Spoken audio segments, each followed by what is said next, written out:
जय हिंद बच्चों, आप सभी का पुनः हमारे एजुकेशनल चैनल वेदाक्षी क्लासेस में स्वागत है। यह आशा करता हूं कि आप सभी स्वस्थ होंगे और साथ ही साथ जो कल आपको लेक्चर फर्स्ट में विद्युत आवेश में पढ़ाया गया, आपने उसको पढ़ा होगा और अच्छी तरह समझा होगा। यह आपसे निवेदन है कि आप जो भी रोज पढ़ते जाएं उसे कॉपी में विशेष तौर पर नोट्स के रूप में लिखते रहें, क्योंकि यही बच्चों छोटे छोटे पॉइंट, छोटी छोटी बातें आपको आपकी बोर्ड परीक्षा में, आपके क्लास में तो सहायक होंगी, साथ ही साथ आगे आने वाली प्रतिस्पर्धी परीक्षाओं में भी आपको बहुत सहायता करेंगी। ये मेरा आपसे वादा है।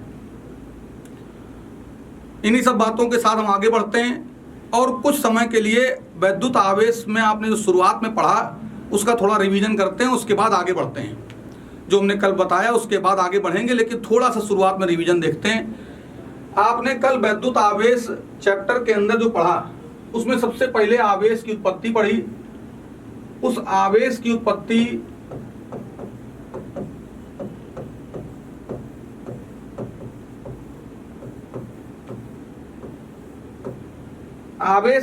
में आपको ये बताया गया कि कोई भी पदार्थ जब प्रारंभ में, शुरुआत में होता है तो वो वैद्युत उदासीन होता है, और उस पदार्थ के भीतर कोई भी परमाणु होगा तो वो परमाणु भी प्रारंभ में वैद्युत उदासीन होगा।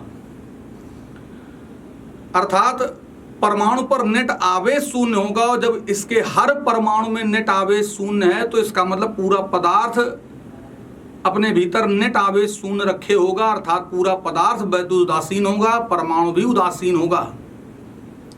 तो ये बात अच्छी तरह ध्यान रखें कि कोई पदार्थ में आवेश शून्य है, ये सेंटेंस गलत है। किसी परमाणु में आवेश शून्य है, ये सेंटेंस गलत है। किसी पदार्थ में नेट आवेश शून्य है, ये सेंटेंस सही है। किसी परमाणु में नेट आवेश शून्य है, ये सेंटेंस सही है, क्योंकि परमाणु के भीतर इलेक्ट्रॉन और प्रोटॉन तो है, अर्थात उसमें आवेश तो है, लेकिन परमाणु के भीतर जितने इलेक्ट्रॉन उतने ही प्रोटॉन, इसका मतलब नेट आवेश शून्य है। हम +6 -6 के रूप में कल आपको उदाहरण के रूप में दिखा चुके थे। इसका मतलब है कि परमाणु में नेट आवेश 0 मिला, एक उदाहरण के तौर पर बताया गया था। फिर आपने ये देखा कि कोई पदार्थ आवेशित कैसे होता है, कि तो आपने सबसे पहली विधि देखी कि यदि किसी भी पदार्थ को किसी दूसरे पदार्थ से रगड़ा जाए, घर्षण किया जाए, तो रगड़ने पर दोनों ही पदार्थों के परमाणुओं के मध्य परस्पर इलेक्ट्रॉनों का आदान प्रदान होता है। अर्थात आपने यह देखा था कि घर्षण विधि से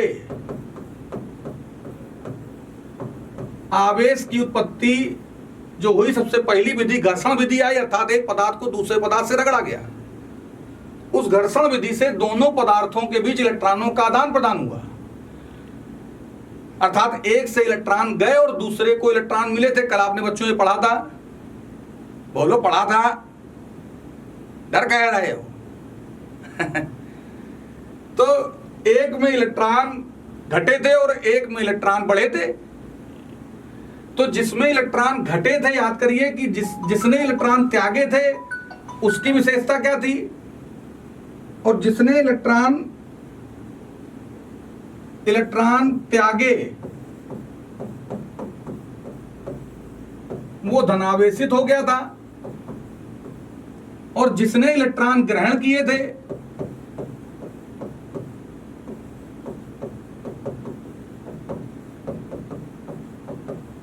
वो ऋणावेशित हो गया था।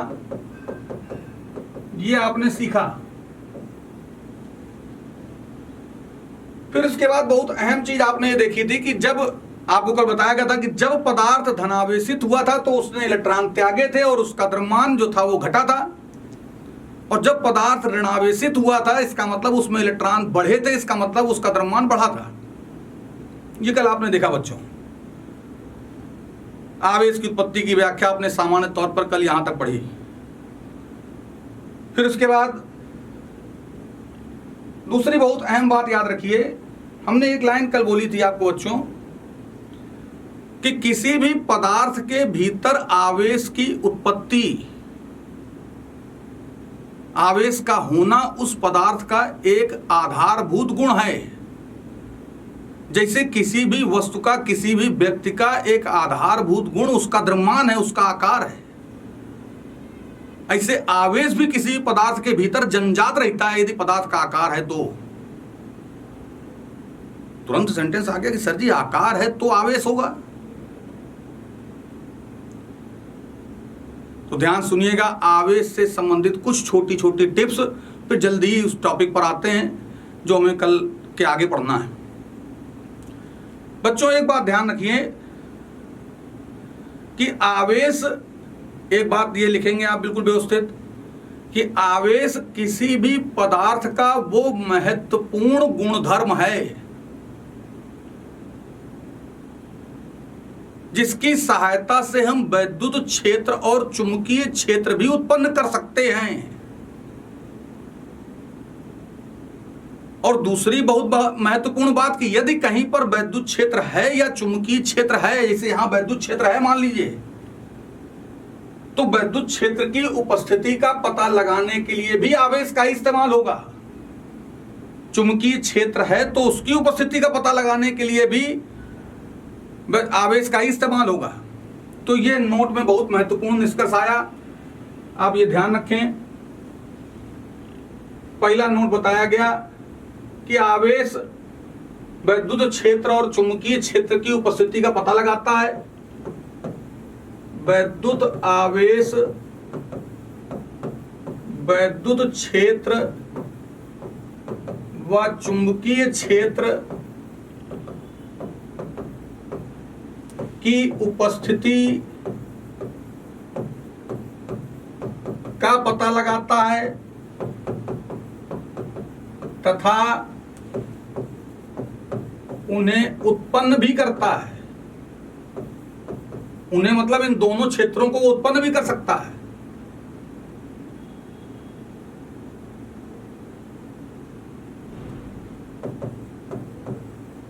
बात समझ रहे होंगे बच्चों?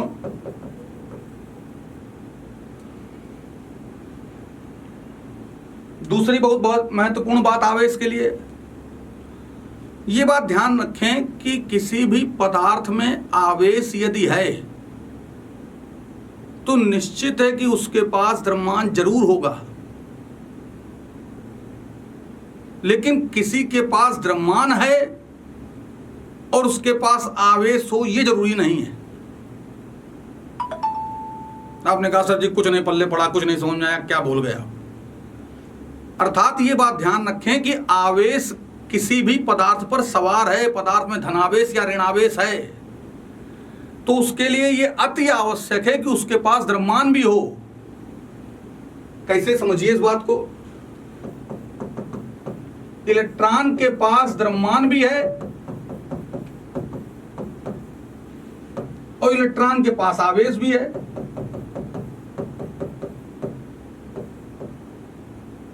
(1.6 × 10⁻⁻19 कूलम।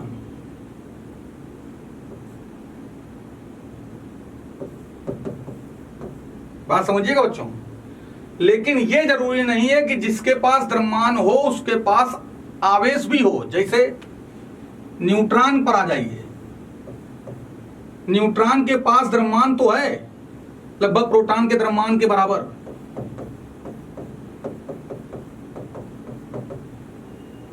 लेकिन न्यूट्रॉन के पास द्रव्यमान तो है, ये द्रव्यमान दिया गया है न्यूट्रॉन का, ये मास दिया गया है न्यूट्रॉन का।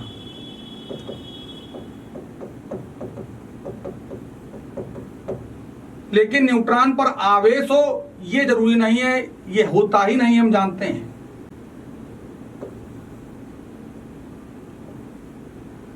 न्यूट्रॉन पर आवेश का मान 0, अर्थात न्यूट्रॉन उदासीन होता है, ये शुरुआत में आपको बताया गया।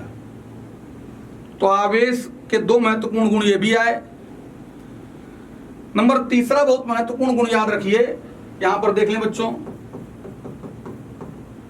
आवेश का मान वेग पर निर्भर नहीं करता। मान लीजिए कोई आवेशित कण है, इस पर आवेश का मान 2 माइक्रो कूलम है, तो यदि ये 10 के वेग से चलने लगे, 10 किलोमीटर पर घंटे की स्पीड से, 20 किलोमीटर पर घंटे की स्पीड से, तो क्या इसके आवेश पर कोई प्रभाव पड़ेगा? तो ये ध्यान रखिए कि किसी भी कण या किसी भी पदार्थ के आवेश की मात्रा जो होती है वो उसके वेग के बढ़ने या घटने से परिवर्तित नहीं होती। अर्थात वेग का आवेश की मात्रा पर प्रभाव नहीं पड़ता। और यहीं पर एक लाइन हम बहुत महत्वपूर्ण बोल दें, क्योंकि आप द्रव्यमान से भी तुलना शुरुआत में कर चुके हैं कि द्रव्यमान और आवेश अभिलाक्षणिक गुण है किसी पदार्थ के। द्रव्यमान तो वेग पर निर्भर करता है, लेकिन आवेश वेग पर निर्भर नहीं करता। आवेश की मात्रा वेग पर निर्भर नहीं करती, जबकि द्रव्यमान वेग पर निर्भर करता है। अर्थात ये ध्यान रखिए, वैज्ञानिक आइंस्टीन ये बता चुके हैं कि m बराबर m0 under root 1 minus V square upon C square, ये सूत्र है सापेक्षिकता का सिद्धांत। उसके आधार पर ये m0 किसी भी कण का विराम द्रव्यमान है। जैसे हम इलेक्ट्रॉन की बात करें तो इलेक्ट्रॉन का ये विराम द्रव्यमान है, स्थिर होने पर उसका द्रव्यमान है। अब ये उसका वेग है। यदि इलेक्ट्रॉन अपने वेग को बढ़ाएगा तो आइंस्टीन का सापेक्षिकता का सिद्धांत ये कह रहा है कि द्रव्यमान स्थिर नहीं रहता किसी भी पिंड का। स्थिर होने पर द्रव्यमान जो है हमारा वो निश्चित है। अब जैसे जैसे हमारा वेग बढ़ेगा, जैसे जैसे कण का वेग बढ़ेगा, वैसे वैसे उसके द्रव्यमान में परिवर्तन होता जाएगा। वेग का मान बढ़ेगा तो ये पद पूरा बदलेगा, और ये पद बदलेगा तो अपने आप द्रव्यमान के मान में परिवर्तन होगा। द्रव्यमान का मान फिर ये नहीं होगा जो इसे हम बोल रहे हैं कि हमारा द्रव्यमान 50 किलोग्राम है। ये तो है, संभव तो नहीं 50 है, वो ज्यादा ही है 50 किलोग्राम है तो इसका मतलब है कि यदि हम अपने वेग के मान को बढ़ाते जाएं और हल करके देखें तो हल करने पर जो m का मान हमको मिलेगा वो 50 से लगातार बढ़ता जाएगा, बदलता जाएगा। ये बात ध्यान रखें। वेग जैसे जैसे बढ़ेगा वैसे वैसे द्रव्यमान का मान बढ़ेगा। इसका मतलब द्रव्यमान वेग के साथ बदलता है।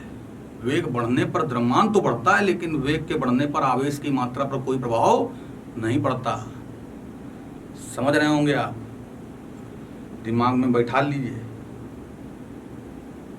किसी भी पिंड का वेग कभी भी प्रकाश के वेग के बराबर नहीं हो सकता। ये c प्रकाश का वेग है। वेग बढ़ाइए, द्रव्यमान बढ़ता जाए बढ़ता जाए बढ़ता जाए, क्या सर जी लगातार बढ़ता जाए होता रहेगा? कहता नहीं, वेग बढ़ते बढ़ते प्रकाश के वेग के बराबर ना होने पाए। क्योंकि यदि वेग प्रकाश के वेग के बराबर हो जाएगा तो v का मान c के बराबर होने पर c स्क्वायर कट जाएंगे, 1 माइनस 1 जीरो हो जाएगा, देख रहे होंगे आप।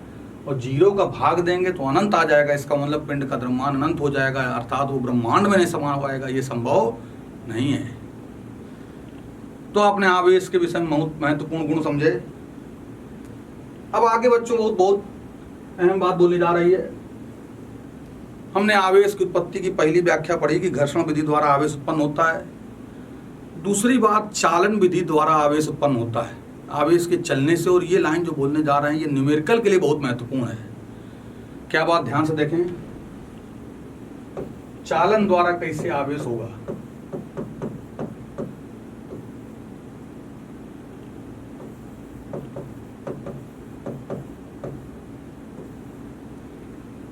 ये कहा गया आवेश चलता कैसे, इस बात की व्याख्या और उससे क्या निष्कर्ष निकलेंगे। ये कहा गया कि यदि हम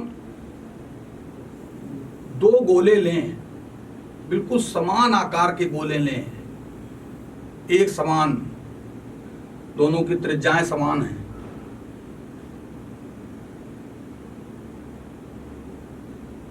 दोनों के बिल्कुल आकार समान है, दोनों एक ही धातु के बने हैं, दोनों पर आवेश की मात्रा अलग अलग है।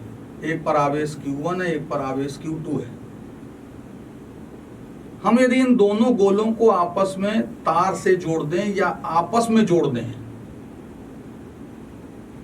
तो ये ध्यान रखिए कि जैसे ही दोनों को तार से जोड़ा जाएगा या आपस में जोड़ दिया जाएगा और उसके बाद जोड़ने के बाद इनको यदि अलग किया जाएगा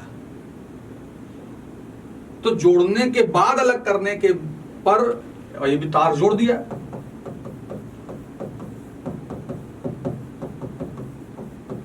ये न्यूमेरिकल के लिए बहुत अहम है, कुछ न्यूमेरिकल आपको इसमें दिखाई देंगे। और जब इनको अलग करेंगे आप तो आवेश की मात्रा दोनों गोलों में समान रूप से बढ़ जाएगी। अर्थात इसमें आवेश Q1 प्लस Q2 बटे 2 हो जाएगा और इसमें भी आवेश Q1 प्लस Q2 बटे 2 हो जाएगा। कैसे इस बात को उदाहरण से समझें। एग्जाम्पल, मान लीजिए एक गोले पर आवेश का मान 2 माइक्रोकूलाम है और दूसरे पर आवेश का मान प्लस 4 माइक्रोकूलाम है। इन दोनों को तार से जोड़ा गया। अब जोड़कर अलग किया जाए तो अलग करने के बाद जो आवेश की मात्रा दोनों में बचेगी वो अलग अलग हो जाएगी और इस आधार पर बटेगी। Q1 डैश Q2 डैश अब कहलाएंगे, ये Q1 Q2 नहीं कहलाएंगे और दोनों में बराबर बराबर बढ़ जाएगी। अर्थात 2 धन 4 बटे 2 बराबर 3 माइक्रोकूलाम पहले भी हो जाएगी और 3 माइक्रोकूलाम अब दूसरे में भी हो जाएगी। दूसरी बात ध्यान रखें, जैसे उदाहरण एक और देखें। मान लो हम कहते हैं कि इस पर आवेश प्लस 2 माइक्रोकूलाम है और इस पर आवेश माइनस 4 माइक्रोकूलाम है। इनको आपस में जोड़ा जा रहा है। तो इसी स्थिति में क्या होगा, जोड़कर अलग करें। ये अलग करने के बाद के आवेश हैं, जोड़कर अलग कर दें।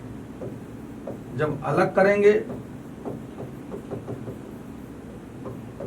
तो इसी स्थिति में आवेश की मात्रा दोनों में जो फिर बाद में हो जाएगी वो प्लस 2 और माइनस 4, अर्थात दोनों को जोड़ोगे तो बीजगणितीय योग करना है, अर्थात आवेश के चिन्ह सहित योग करना है।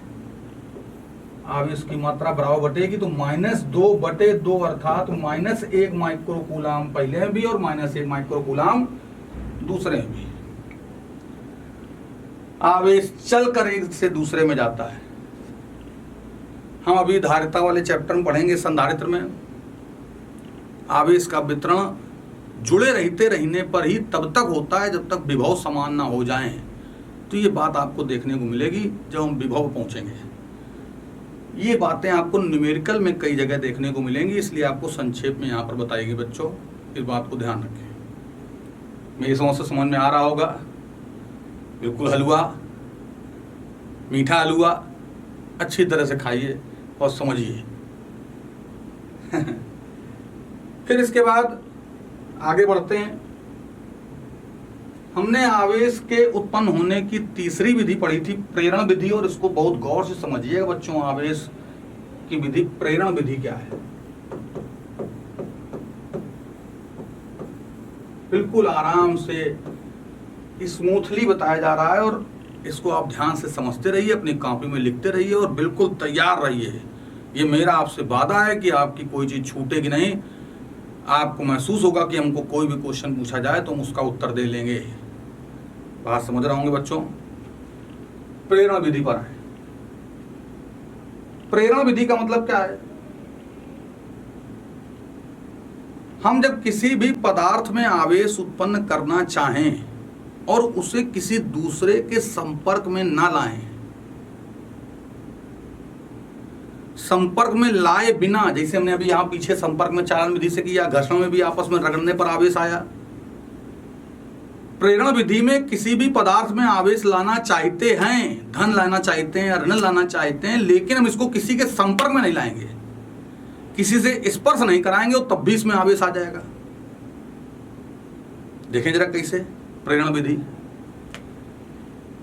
प्रेरण विधि से आवेश कैसे उत्पन्न होगा? प्रेरण, इंडक्शन, प्रेरित होना।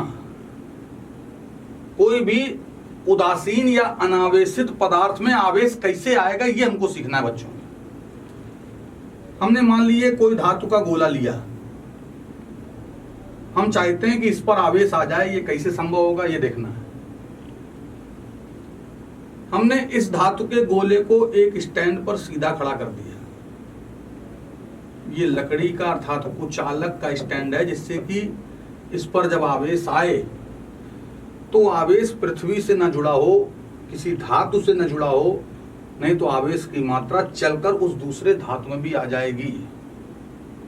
हमको इस पर आवेश चाहिए कैसे, और इसको बिना किसी पदार्थ से संपर्क कराए बिना। अब यदि इसके समीप में हम कोई दूसरा धातु का गुटका ले जाएं और जिस पर धनावेश है हम जानते हैं,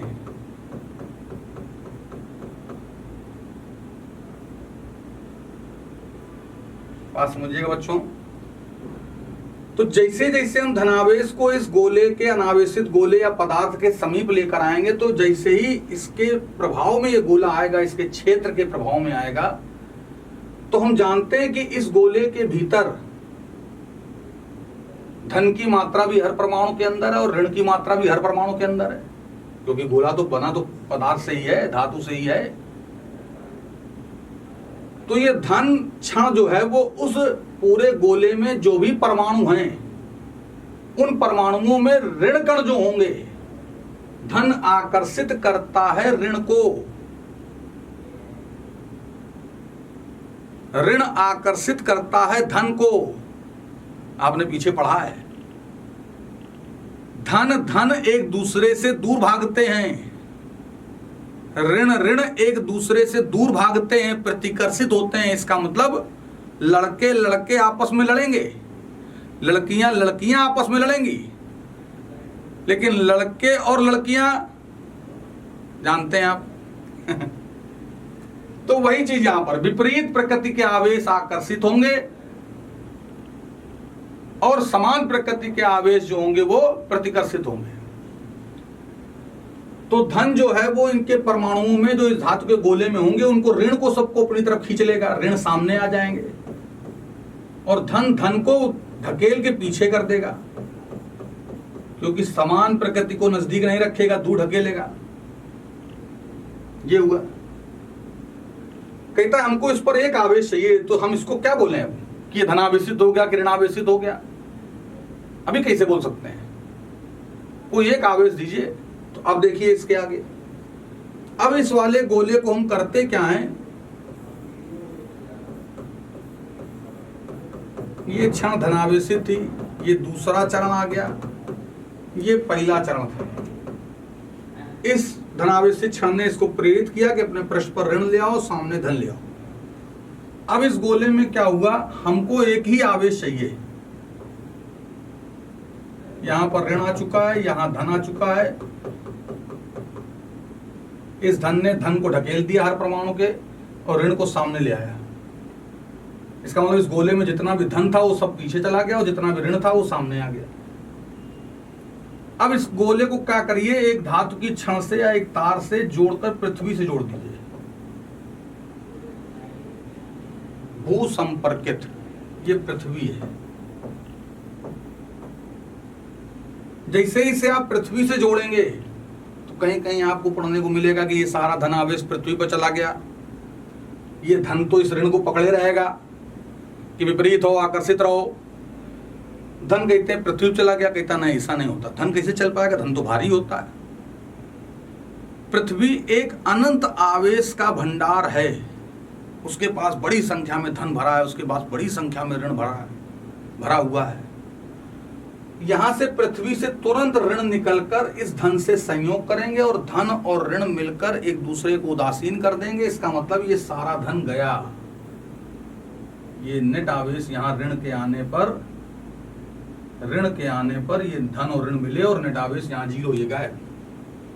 तो तीसरी स्थिति आ गई बच्चों, जैसे हमने उसको पृथ्वी से जोड़ा,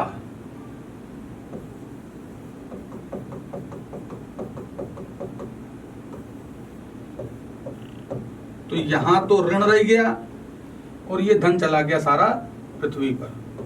मतलब पृथ्वी से आने वाले ऋण के द्वारा ये धन जो है वो उदासीन हो गया।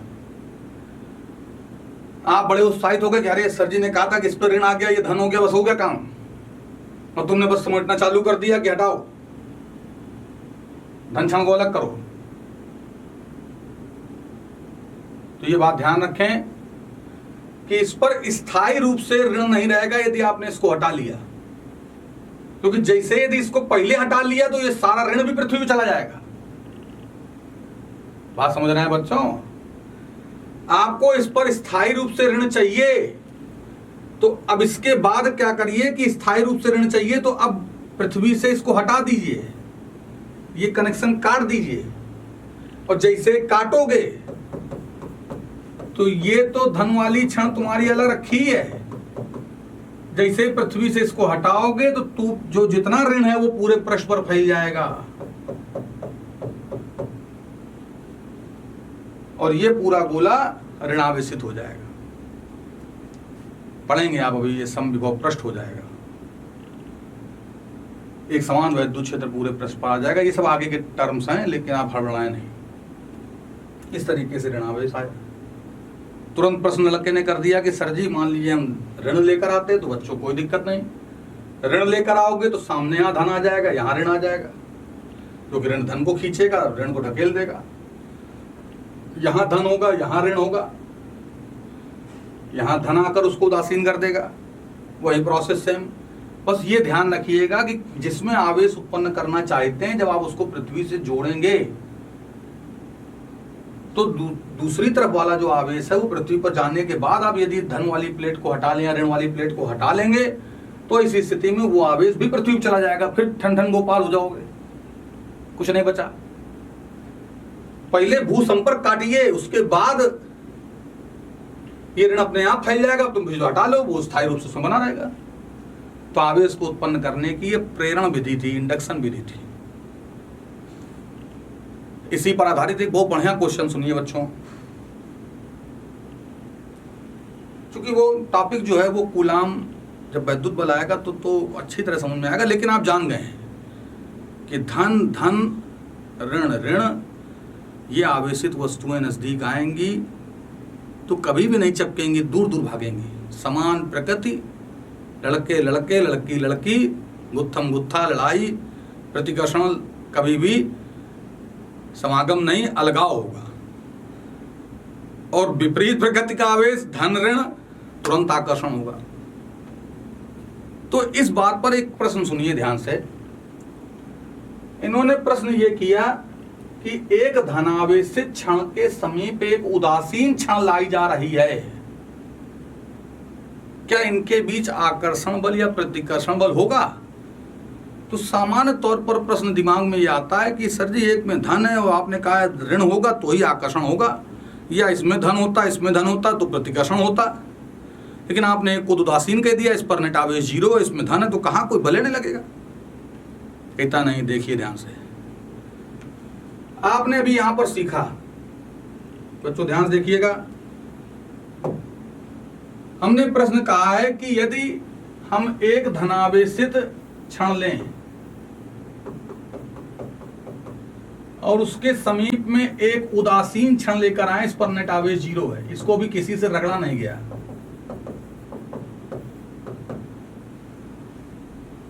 इसका मतलब इसने इलेक्ट्रॉन का आदान प्रदान नहीं किया, ये उदासीन है।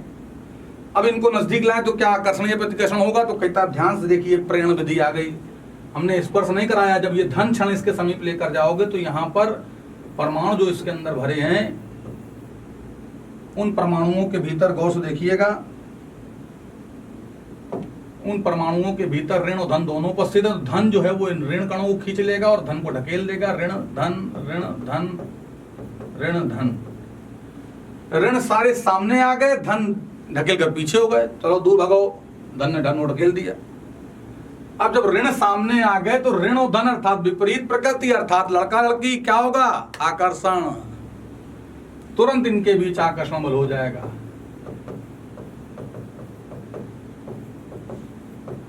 तो इस बात को ध्यान से लिख लीजिए आप कि आवेशित क्षण के समीप में यदि उदासीन क्षण लाई जाएगी तो प्रेरण के कारण हमेशा दोनों क्षण एक दूसरे की ओर आकर्षित होंगी। धन क्षण के समीप यदि उदासीन क्षण लेकर आओगे तो विपरीत प्रकृति का आवेश अर्थात इसमें सामने ऋण आ जाएगा। यदि ऋण के समीप में उदासीन क्षण लेकर आओगे तो सामने धन आ जाएगा। उल्टा आवेश उत्पन्न होता है बच्चों, देखिए सामने, यहाँ ऋण है तो यहाँ धन आ जाएगा, यहाँ धन है तो यहाँ ऋण आ जाएगा। इसका मतलब आकर्षण की प्रक्रिया वही चीज वहां दिखाई गई, प्रेरण। तो बच्चों ये सब चीजें आपने देखी सीखी। अब हम आगे बढ़ते हैं। तो बच्चों आपने लेक्चर 1 में ये देखा कि किसी भी पदार्थ में आवेश की मात्रा जब उत्पन्न होती है तो इलेक्ट्रॉनों के आदान प्रदान से ही आवेश की मात्रा उत्पन्न होती है। अर्थात किसी पदार्थ से इलेक्ट्रॉन जाएं या किसी पदार्थ को इलेक्ट्रॉन मिलें तो इसी स्थिति में आवेश उस पदार्थ में उत्पन्न हो जाएगा। तो ये देखना है हमें कि किसी भी पदार्थ में जो आवेश की मात्रा उत्पन्न हो रही है, चाहे वो धन में उत्पन्न हो चाहे वो ऋण में उत्पन्न हो, उस आवेश की मात्रा का मान कैसे प्राप्त करें, ये आप देखें ध्यान से। आवेश की मात्रा,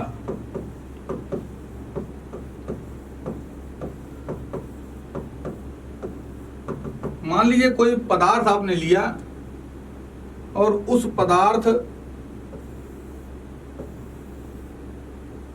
कि हम प्रारंभिक स्थिति जानते हैं कि यह पदार्थ विद्युत उदासीन है। इसका मतलब इसके भीतर धन कणों की संख्या और ऋण कणों की संख्या बराबर है, अर्थात इसका नेट आवेश शून्य है।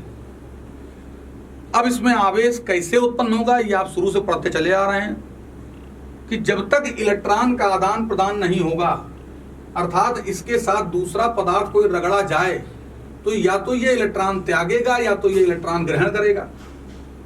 तो ऐसी स्थिति में तब इसमें आवेश उत्पन्न होगा। इसका मतलब आवेश की मात्रा फिर कैसे प्राप्त होगी ये ध्यान से देखिए। तो जो आवेश की मात्रा उत्पन्न होगी, आवेश की मात्रा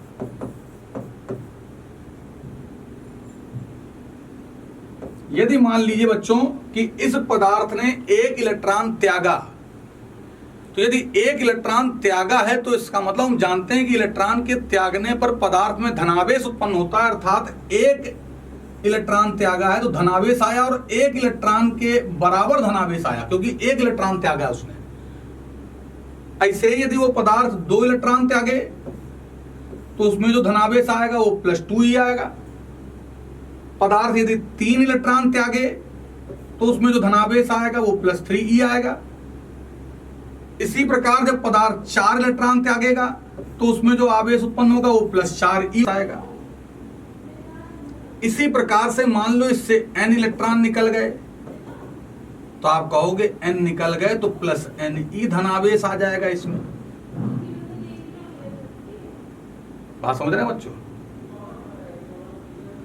ऐसे ही अब देखिए, मान लीजिए इस पदार्थ को इलेक्ट्रॉन मिलते, जब मिलते तो एक इलेक्ट्रॉन इसको मिला तो उदासीन था पहले, एक इलेक्ट्रॉन मिला इसमें ऋणावेश आएगा तो आप कहोगे ऋणावेश कितना आया, तो एक इलेक्ट्रॉन है तो आया है, वही तो आवेश उत्पन्न कर रहा है।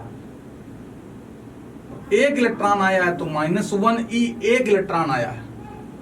2 आए होते तो -2e, 2 इलेक्ट्रॉन के बराबर ऋण आवेश उत्पन्न हो गया पदार्थ में। 3 इलेक्ट्रॉन आए होते तो -3, 4 आए होते तो -4e। ऐसे ही यदि n इलेक्ट्रॉन आए होंगे तो -ne। इसका मतलब बच्चों यहां पर दिखाई दे रहा है कि इलेक्ट्रॉन के आदान प्रदान से जो आवेश की मात्रा पदार्थ में उत्पन्न होगी वो आवेश की मात्रा Q बराबर या तो +ne होगी या -ne होगी। अर्थात आवेश की मात्रा Q बराबर ±ne बोल सकते हैं। ये आ गया महत्वपूर्ण सूत्र। समझ रहे होंगे बच्चों? यहां पर ध्यान रखें कि n इलेक्ट्रॉनों की संख्या है, n इलेक्ट्रॉनों की संख्या है। कौन से इलेक्ट्रॉनों की संख्या? जो इलेक्ट्रॉन आवागमन कर रहे हैं। यहां पर इलेक्ट्रॉन जा रहे हैं और यहां इलेक्ट्रॉन आ रहे हैं, तो जो जा रहे हैं या आ रहे हैं वही आवेश, वही इलेक्ट्रॉनों की संख्या n है और e एक इलेक्ट्रॉन का आवेश है।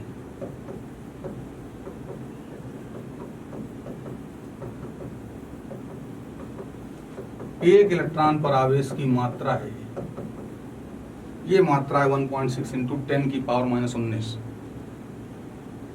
बात समझ रहे होंगे आप? अब हमसे कहा जाए कि किसी पदार्थ में 500 इलेक्ट्रॉनों की अधिकता है, तो बताइए उसमें आवेश की कैसी प्रकृति होगी और आवेश की मात्रा क्या होगी। बहुत ध्यान से देखिए बच्चों, एक उदाहरण लीजिए, आपके सामने आ गया। इस पदार्थ में 500 इलेक्ट्रॉनों की अधिकता है। जो इलेक्ट्रॉनों की अधिकता होगी या कमी होगी वो n होगा। 500 अधिकता कही है उसने।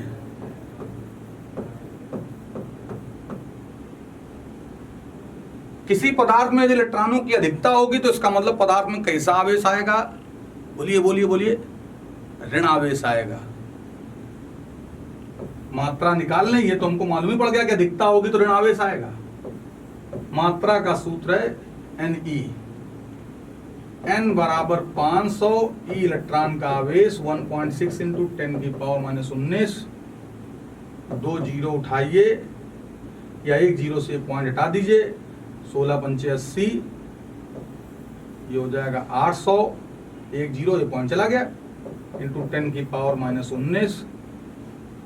2 जीरो उठा के ऊपर रख दिए, 10 की घात -17। अभी पढ़ेंगे आवेश की मात्रा का ये सूत्र निकाल कर दे रहे हैं, ये वैज्ञानिक कूलाम दे रहे हैं। कूलाम को सी दर्शाया जाएगा, आवेश की मात्रा का मात्रक कूलाम हो गया। और ये ध्यान रखिए कि क्या उस पदार्थ के द्रव्यमान में कोई परिवर्तन होगा तो इलेक्ट्रॉन की अधिकता हुई है तो द्रव्यमान तो बढ़ेगा पदार्थ का। ये व्यापक सूत्र आ गया। दूसरी बहुत अहम बात बच्चों यहां ध्यान से देखिएगा, बहुत बढ़िया बात बताई जा रही है। किसी भी पदार्थ में जो सबसे पहला धनावेश आ रहा है या सबसे पहला जो ऋणावेश आ रहा है, समझिएगा बच्चों बहुत गौर से, सबसे पहला धनावेश आ रहा है या सबसे पहला ऋणावेश आ रहा है, उसके बाद ही आवेश बढ़ रहा है।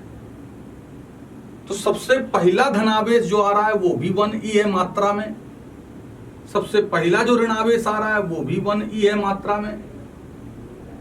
इसका मतलब है कि सबसे पहले धनावेश या सबसे पहले ऋणावेश की जो उत्पत्ति पदार्थ में होती है वो 1 इलेक्ट्रॉन के आवेश की मात्रा के बराबर होती है। अर्थात 1 इलेक्ट्रॉन जड़ में बैठा है, उसके बाद आवेश बढ़ रहा है, +1e, +2e, +3e, +4e, -1e, -2e, -3e, -4e, लेकिन जड़ में कौन है? 1e। इसका मतलब है कि 1e जड़ आवेश, मूल आवेश है, आधारभूत आवेश है।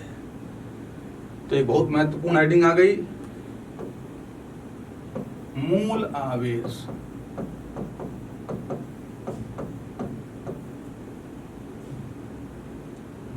एक इलेक्ट्रॉन के आवेश को,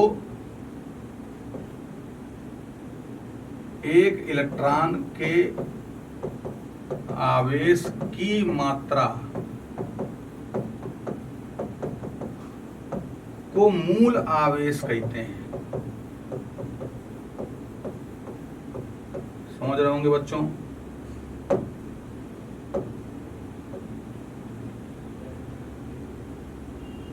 दूसरी बहुत अहम बात बच्चों यहां ध्यान से देखिएगा,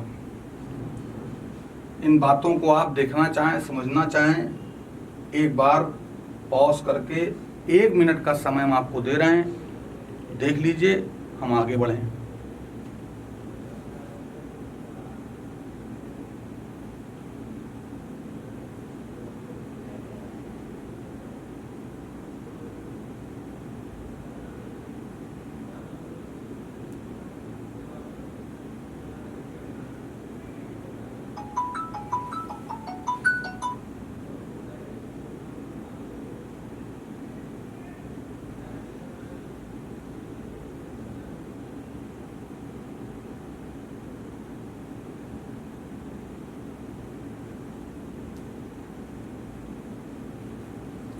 चलिए बच्चों आगे बढ़ते हैं। अब एक बहुत महत्वपूर्ण हेडिंग आ रही है जो इस बात का संकेत आपको देगी कि आप महसूस करिए कि पदार्थ में धनावेश जो उत्पन्न हो रहा है या ऋणावेश उत्पन्न हो रहा है वो 1 इलेक्ट्रॉन के पैकेट, 2 इलेक्ट्रॉन के पैकेट, 3 इलेक्ट्रॉन के पैकेट, 4 इलेक्ट्रॉन के पैकेट के रूप में, अर्थात डैश N इलेक्ट्रॉन, अर्थात पूर्ण संख्या ही लगी होगी, उसी रूप में उत्पन्न हो रहा है, चाहे वो धन में हो चाहे वो ऋण में हो। कहीं क्या बच्चों आपको यहां पर दशमलव या बटे दिखाई दे रहा है क्या? इलेक्ट्रॉन एक पदार्थ से दूसरे पदार्थ में जब जाएगा तो पूर्ण संख्या में जाएगा। 10 इलेक्ट्रॉन जाएंगे, 11 जाएंगे, 10 आएंगे, 11 आएंगे। दशमलव या बटे में आवेश इलेक्ट्रॉन नहीं जाएंगे। और जब ये दशमलव या बटे में संख्या नहीं होगी तो इसका मतलब यहाँ पूर्ण संख्या ही चलेगी। इसका मतलब बच्चों ये हुआ कि आवेश की मात्रा जो लिखी है इसे हम दशमलव या बटे के रूप में विभाजित नहीं कर सकते। यह हमेशा एक इलेक्ट्रॉन के आवेश की मात्रा के पूर्ण गुणज के रूप में ही होगी। पूर्ण गुणज, पूर्ण संख्या 1 2 3 4 डैश डैश गिनती इसको बोलते हैं। इसी रूप में आवेश की मात्रा होगी, चाहे धनावेश हो चाहे ऋण आवेश हो। आवेश की मात्रा को विभाजित नहीं किया जा सकता। एक निश्चित क्वांटिटी के पैकेट ही आवेश के संभव हैं। इसीलिए जो हेडिंग बताई जा रही है वो आवेश का क्वांटीकरण या परमाणुकता हेडिंग आ रही है। चलिए देखें,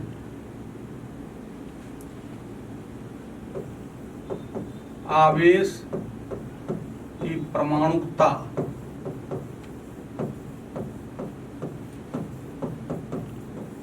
या क्वांटीकरण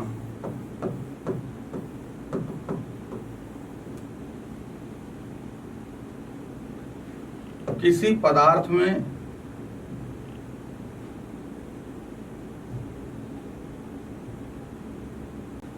metre, kilogram, second, ampere second दोनों आ गए, इसलिए MKSA पद्धति में मात्रक ये हुआ। इन दोनों मात्रकों में कोई अंतर नहीं है। कूलाम को हमने बताया था कि C के रूप में भी लिखा मिलेगा। एक कूलाम और 1 एम्पियर सेकंड, इन दोनों में कोई अंतर नहीं है, दोनों समतुल्य मात्रक है।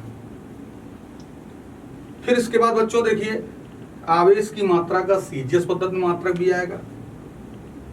देखते हैं सीजीएस पद्धति में मात्रक।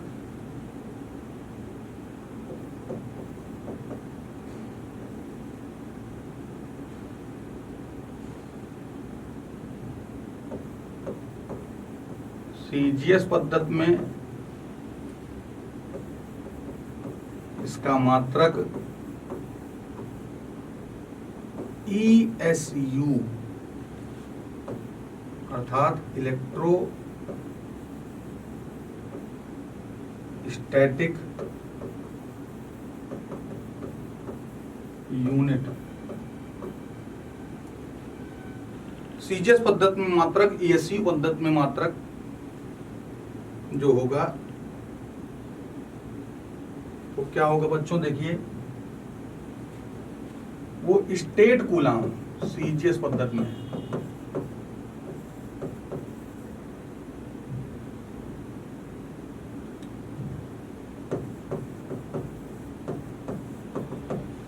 स्टेट कूलाम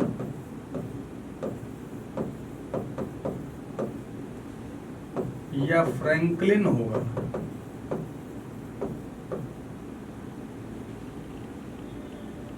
बात समझ रहे होंगे बच्चों।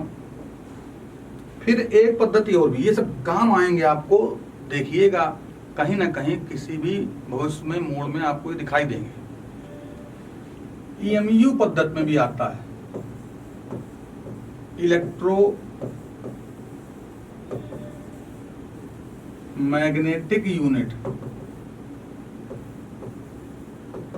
आवेश के मात्रक के रूप में EMU पद्धति भी आती है। EMU भी है आवेश का मात्रक, ESU भी है। ESU के अंदर आपने सीजीएस पद्धति में स्टेट कूलाम और फ्रैंकलिन पढ़े हैं। तो देखें ध्यान से बच्चों, EMU आवेश का विद्युत चुम्बकीय मात्रक है। विद्युत चुम्बकीय मात्रक समझ रहे होंगे। आवेश का विद्युत चुम्बकीय मात्रक बनेगा, ये निकालना होगा।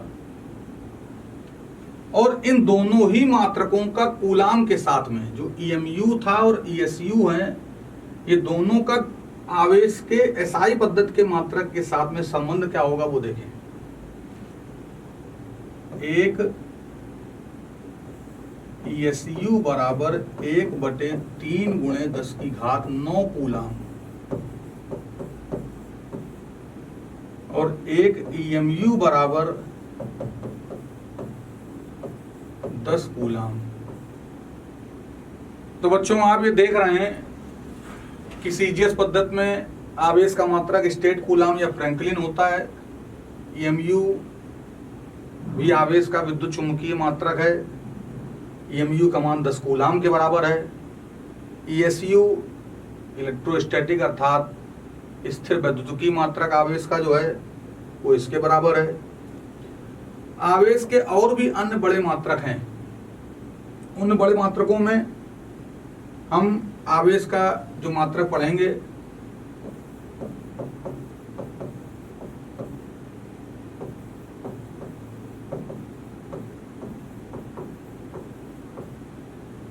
उन मात्रकों में आपको एक मात्रक दिखाई देगा एम्पियर घंटा।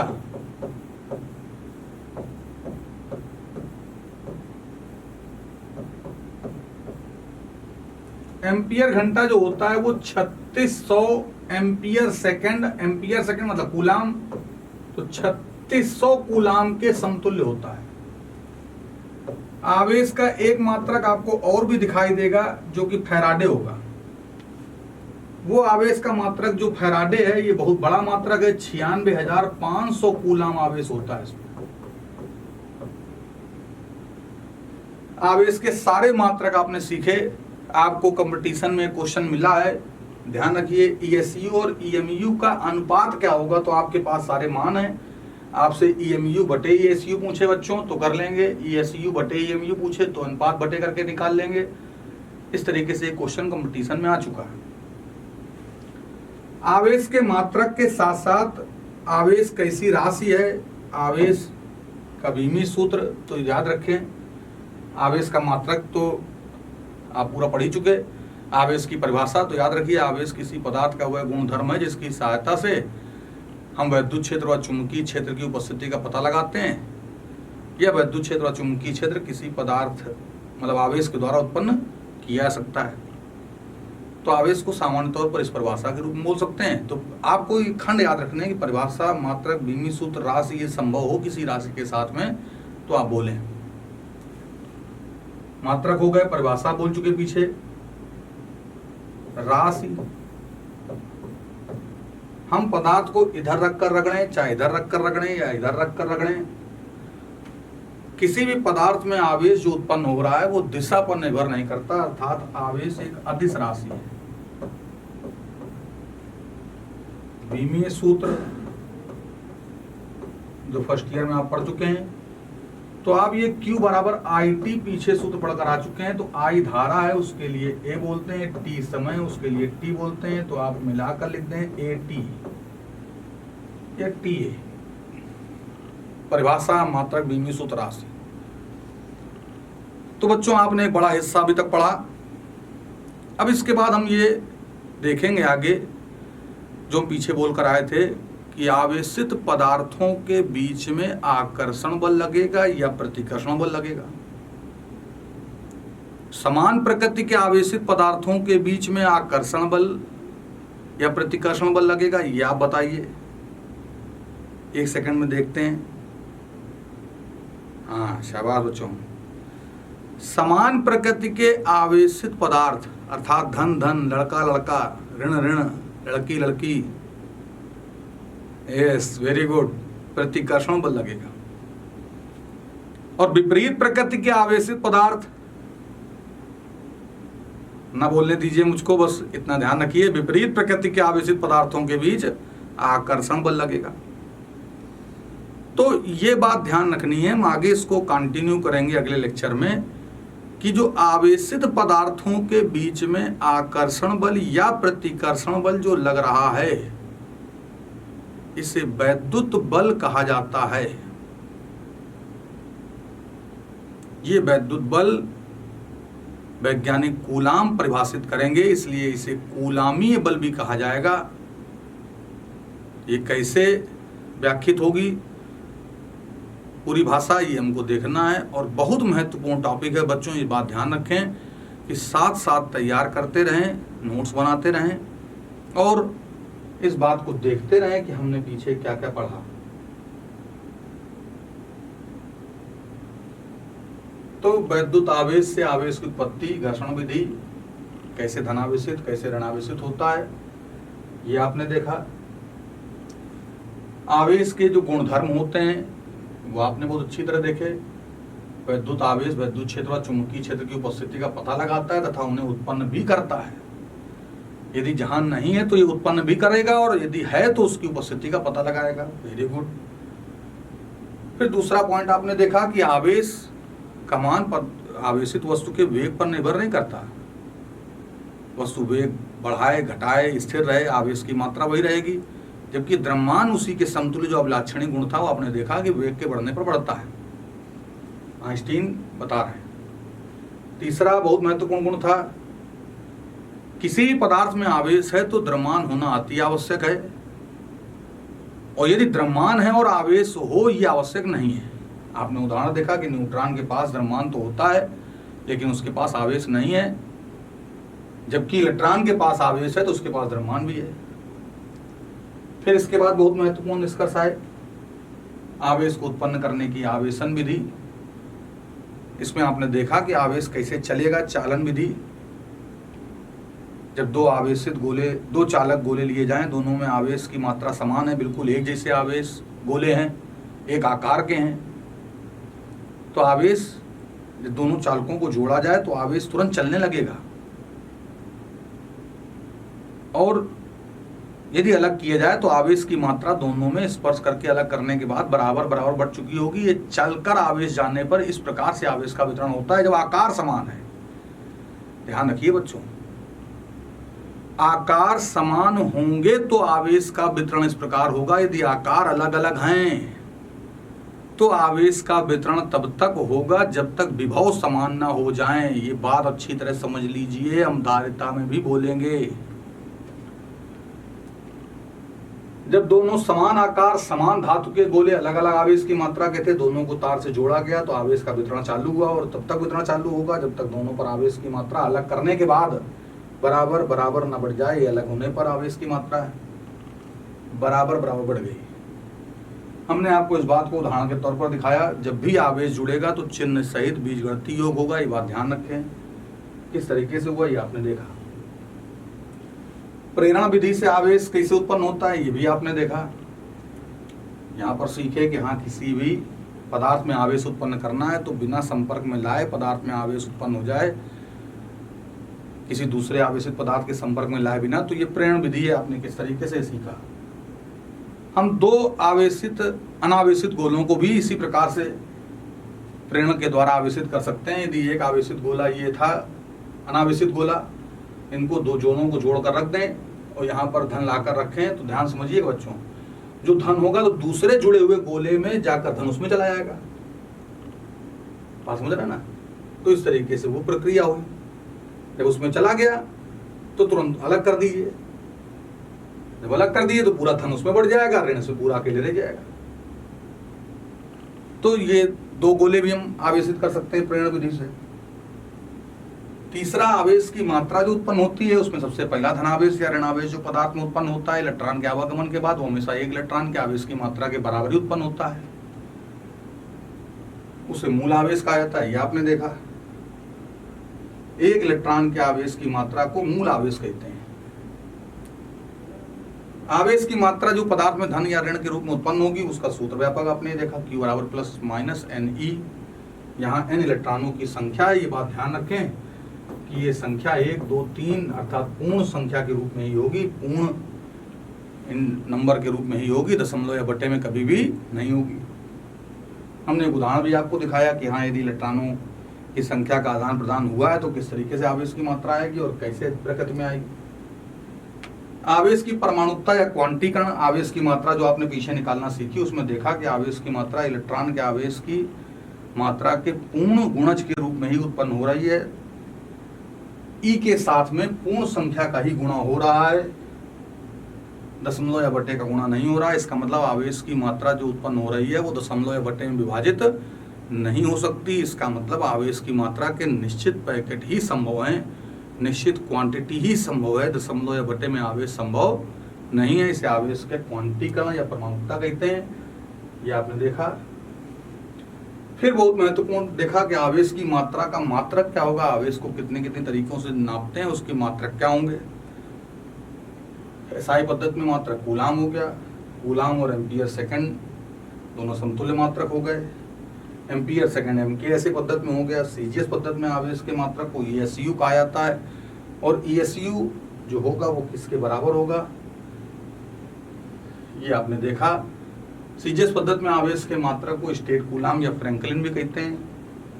विद्युत चुंबकीय मात्रक भी आवेश का है, जो कि 10 कूलाम के बराबर होता है। आवेश के अन्य बड़े मात्रक भी हैं जो इस रूप में, इनकी राशियां, बीमी सूत्र आपने आवेश के देखे। तो इस तरीके से बच्चों आपने सीखा। आवेश एक बड़ा पैकेज आपका ये समाप्त हुआ। आप व्यवस्थित तौर पर इसको लिखते रहें, पढ़ते रहें और तैयार करते रहें।